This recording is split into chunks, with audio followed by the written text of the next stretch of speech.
నమస్తే, welcome to KK news. నేను Sridevi. Jagan assembly సమావేశాలకు హాజరవుతారా లేదా, అసలు ఆయన వ్యూహం ఏంటి అన్నది తెలియాల్సి ఉంది.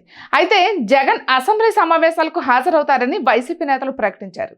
జగన్ మనస్తత్వం తెలిసిన వాడు ఆయన అసెంబ్లీకి హాజరు కారని ఒక నిర్ధారణకు వచ్చారు.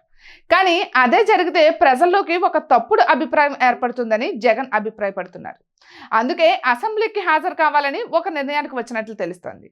ఈ నెల 22 నుంచి అసెంబ్లీ సమావేశాలు జరగనున్నాయి.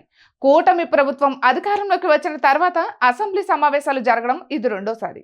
ఎమ్మెల్యేల ప్రమాణ స్వీకారం, స్పీకర్ ఎంపిక తదితర వాటి కోసం తొలి సభను ఏర్పాటు చేశారు. అప్పట్లో జగన్ సభకు హాజరయ్యారు. ప్రమాణ స్వీకారం చేసి కొద్దిసేపు కూడా సభలో ఉండలేకపోయారు.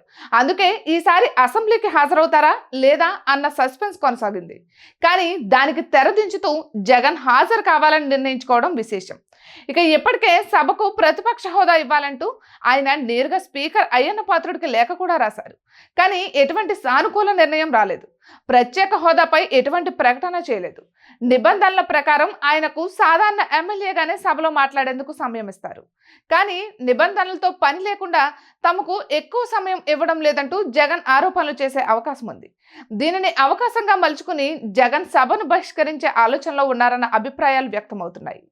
ఇక దీని ద్వారా ప్రజల్లో సానుభూతి పొందడమే కాకుండా కూటమి సభ్యులు ఎదురుదాడిని తప్పించుకోవాలన్న ఎత్తుగడలో ఉన్నట్లు తెలుస్తోంది. ఇక జగన్ తర్వాత అసెంబ్లీలో ఎంతో కొంత మాట్లాడే స్థితిలో పెద్దిరెడ్డి రామచంద్రారెడ్డి ఉన్నారు. అయితే ఆయనపై సైతం అధికార కూటమి సభ్యులు విరుచుకుపడే అవకాశం ఉంది. చిత్తూరు జిల్లాలో పెద్దిరెడ్డి రామచంద్రారెడ్డి చేసిన అరాచకాలు ఇప్పుడిప్పుడే బయటపడుతున్నాయి. కేసులు సైతం పట్టు బిగుస్తున్నాయి. ఇటువంటి సమయంలో ఆయన సైతం సైలెంట్ కాక తప్పదు. అందుకే జగన్ వ్యూహాత్మకంగా ఇక అసెంబ్లీ బహిష్కరణకు పావులు కదుపుతున్నట్లు తెలుస్తోంది.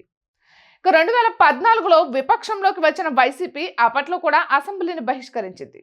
అప్పటి టీడీపీ ప్రభుత్వం తమను మాట్లాడనీయడం లేదని ఆక్షేపిస్తూ శాసనసభ నుంచి బయటకు చెల్లింది.